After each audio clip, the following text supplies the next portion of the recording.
चलिए आज कुछ ऐसी हैबिट्स की बात करते हैं जो कि अमीर लोग फॉलो करते हैं, जिसकी वजह से वो और अमीर होते जाते हैं। तो आज ये भी बहुत पर्सनल डिस्कशन ही रखने वाला हूँ मैं, और ये मैं अपनी पर्सनल एक्सपीरियंस शेयर करता हूँ। मैं किसी तक आपको कोर्स और बेचने नहीं आया हूँ, तो मेरा जो भी एडवाइस रहती है मैं ऑनेस्टली आपको बताता हूँ। आपको सही लगे तो फॉलो करिएगा, नहीं लगे तो बिल्कुल मत करिएगा। तो चलिए जानते हैं, कुछ हैबिट्स के बारे में बात करते हैं जो कि रिच लोग फॉलो करते हैं।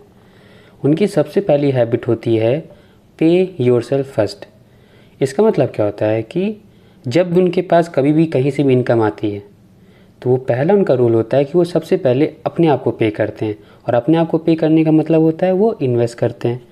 उनके पास कभी भी कोई इनकम आती है तो वो एक परसेंटेज डिसाइड करके रखते हैं कि मैं उसे इन्वेस्ट करूँगा। तो उनका एक परसेंटेज डिसाइड होता है, चाहे वो उनके हिसाब से होता है कि कितना भी करना चाहें। और जब भी उनके अकाउंट में सैलरी आती है, वो सबसे पहले वो परसेंटेज हटा देते हैं और उसे इन्वेस्ट कर देते हैं।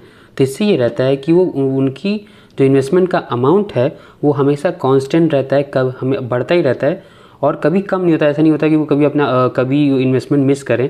तो इससे लगातार वो इन्वेस्टमेंट करते जाते हैं, उनकी कंपाउंडिंग बहुत अच्छे से काम करती जाती है और आगे चल के कंपाउंडिंग उनके लिए बहुत अच्छा काम करती है, उनके लिए और भी वेल्थ बनाती है। इसलिए हम जानते हैं अमीर इसलिए और अमीर होता जाता है, क्योंकि उसकी हैबिट में रिचनेस आ चुकी है।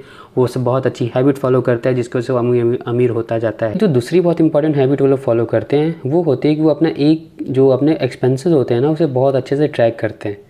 हम लोग एक्सपेंसेस ट्रैक करना बहुत बोरिंग समझते हैं। हम लोग को लगता है अगर हम एक एक अपने खर्चे लिखने लगेंगे तो फिर हम बहुत डिप्रेस हो जाएंगे। हमसे ये बहुत टायर्ड वाला काम है, हमसे हो ही नहीं सकता। लेकिन मैं आपसे कहता हूँ कि हाँ, मैं मानता हूँ ये थोड़ा सा टायर्ड वाला काम होता है, इसमें आप थक जाओगे।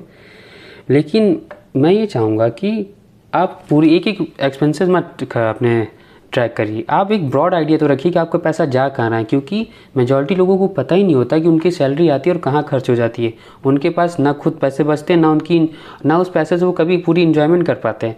लेकिन उन्हें पता ही नहीं होता कि उनके पैसे जा कहाँ रहे हैं। बस पता नहीं, उनकी लाइफस्टाइल ऐसी बन चुकी है कि जैसे ही पैसे आएंगे कहीं कहीं पैसे चले जाते हैं और उन्हें पता ही नहीं चलता। तो एटलीस्ट ये ट्राई करिए, आपको पता हो कि आपके पैसे कहाँ जा रहे हैं, आप किधर खर्चे कर रहे हो, आपके मेन सब जो आपकी जो सैलरी का सबसे बड़ा पार्ट किधर जा रहा है, वो सारी चीज़ें आपको पता होनी चाहिए। तो आप अपने एक्सपेंसेस को ट्रैक करना शुरू कर सकते हो, जो कि बहुत अच्छा होगा। धीरे धीरे, ये नहीं कि एक बार की आप शुरू करो, आप धीमे धीमे स्टार्ट कर सकते हो। देखो कि आपके पैसे खर्चे कहाँ रहे हैं, और जब आप ये नोटिस करोगे तो खुद पता चलेगा कि आप पैसे बहुत सारे खर्चे करते हो जो आपको नहीं करने चाहिए। अगर आप उसे खर्च करना बंद कर दोगे तो आपकी लाइफस्टाइल में कोई फ़र्क नहीं पड़ने वाला है। तो दूसरी हैबिट क्या हुई कि आपको अपने एक्सपेंसेस बहुत ट्रैक करने हैं, आप ट्रैक करना शुरू कर सकते हो। और तीसरा चीज़ आप जो किए हैं उनकी हैबिट होती है कि वो कभी अपना लाइफस्टाइल सिर्फ जैसे जैसे उनकी सैलरी बढ़ती है, जैसे जैसे इनकम बढ़ती है, इसका मतलब वो नहीं होता कि वो अपनी लाइफस्टाइल अपग्रेड करते जाएं। तो थर्ड हैबिट क्या हुई कि रिच लोग वो अपनी इनकम के हिसाब से अपग्रेड नहीं करते हैं। वो बेसिक एक मॉडेस्ट लाइफ जीते हैं। वो तब तक ये सारी चीज़ें फॉलो करते हैं जब तक उनके पास बहुत ज़्यादा पैसे आ जाते हैं, क्योंकि स्टार्टिंग में आप थोड़े पैसे से इंजॉयमेंट क्या ही कर पाओगे। तो आप धीरे धीरे क्या कर सकते हो कि कभी भी जैसे आपकी इनकम बढ़ती जाती है, तो मैं यही कहूँगा जिस हिसाब से आपकी इनकम बढ़ रही है उस हिसाब से अपनी इन्वेस्टमेंट बढ़ा दो। लाइफस्टाइल बढ़ाने का कोई मतलब नहीं है, क्योंकि लाइफस्टाइल एक बढ़ाना एक ऐसा ट्रैप होता है कि आप इसमें फंसते ही चले जाते हो और आपको पता नहीं चलेगा ना कि फिर आपकी इनकम चाहे जितनी बढ़ जाए, आप हमेशा ही स्कैर्सिटी में रहोगे। आपको हमेशा लगेगा यार मेरे पास पैसे कम है, मैं अपनी लाइफ सही से नहीं जी पा रहा हूँ। तो तीसरी हैबिट आपको क्या करनी है कि ये जो यूजलेस लाइफस्टाइल अपग्रेड है ना, इससे बचना है आपको। जो चौथी हैबिट है जो रिच लोग बहुत कॉमन है लोगों उन अमीरों में, वो होती है कि वो एक्सपेंड करने से पहले वो सोचते हैं, थिंक बिफोर स्पेंडिंग।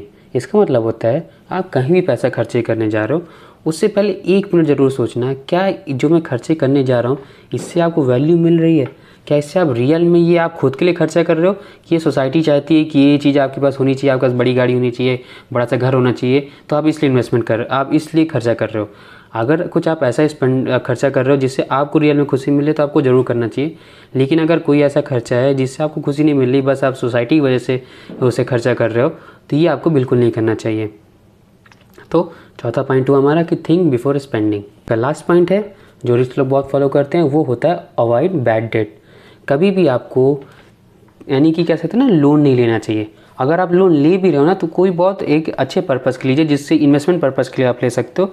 लेकिन सिर्फ आप लोन इसलिए ले रहे हो कि आपको यानी कि कहीं घूमने जाना है इसलिए आप लोन ले रहे हो, तो ये तो सबसे बेकार वाला लोन हो गया। अगर आप कहीं लैंड परचेज़ कर रहे हो, उसके लिए आप अगर लोन ले रहे हो तो वो तो अच्छी बात है, उससे आप एक एसेट बना रहे हो। लेकिन आपको कहीं घूमने जाना है, उसके लिए आप लोन ले रहे हो, आप EMI पे जा रहे हो, अपना क्रेडिट कार्ड यूज़ कर रहे हो, तो यही सब चीज़ें होती ना कि धीरे धीरे यही सब चीज़ें हमें बहुत गरीब बनाती जाती है और हमें पता नहीं चलता। और हमारी इनकम फिर चाहे जितनी हो ना, करोड़ों में आपकी इनकम होगी ना, तब भी आप गरीब ही रहोगे। तो और अगर आपको लगा हो कि वीडियो थोड़ी सी इन्फॉर्मेटिव हो तो लाइक कर दीजिएगा, चैनल को सब्सक्राइब करिएगा। कोई भी सजेशन हो कमेंट में दे सकते हैं। Ankit Singh this side, signing off, bye.